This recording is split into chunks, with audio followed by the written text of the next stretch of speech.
I'm going to have to do this while walking, so it might be a little shaky, and so it's going to be my eyes, but whatever. Um, it's on my lunch, thinking about stuff, figuring out how the hell, lame. How are we going to,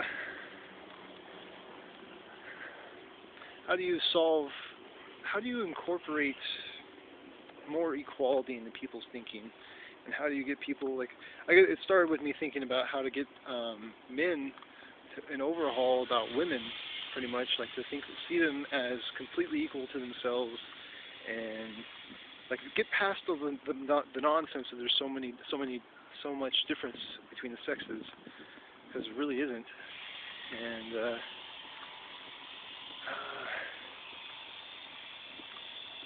basically what I'm coming to is the whole issue is extremely complex and dynamic, and that the dynamics of the issue is really what got my attention to that. Most people treat it as something that's static when they're thinking about these types of issues. Like, I would say math, for the most part, is a static truth. You know, when you come to some theorem or something like that, or you're figuring out calculus, it's static. You know, it's going to be the way it is pretty much no matter what. There's not a lot changing in that whole deal. But when it comes to social issues, the truth about how men and women should get along just changed. It just changed again. You know, and it keeps doing that because the people involved are the truth. We are the truth of this whole issue. And the more we realize that these issues, social issues, are complex and alive, and they require dynamic, living solutions, then we actually have a chance of making social change.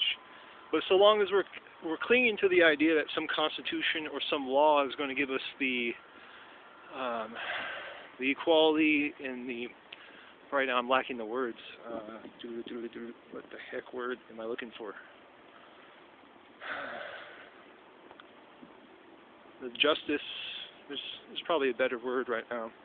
But anyway, I think people probably get the general gist of what I'm trying to say. That we can't rely upon a constitution or a law, something static and dead, to give us life to these issues.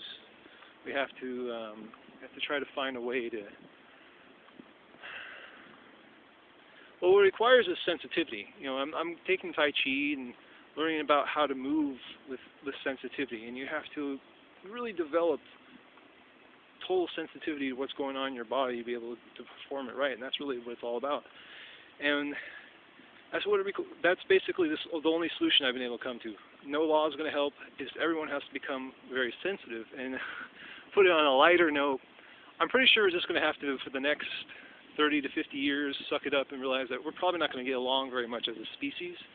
But if we really start investing in our children and our grandchildren and so on, and when we think about them and what kind of society we want to create for them to live in, and when we let go of our cultural biases and our religions and our nonsense, and we really just let them develop the sensitivity to work well with their peers, and just keep going with that, like allowing our children to really develop their sensitivity to one another and their understanding about how the world works outside of any rigid or static ideas.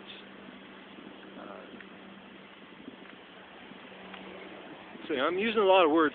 Basically, we just need to transition from thinking in terms of static philosophy to a dynamic sensitivity, and if we want to solve societal problems.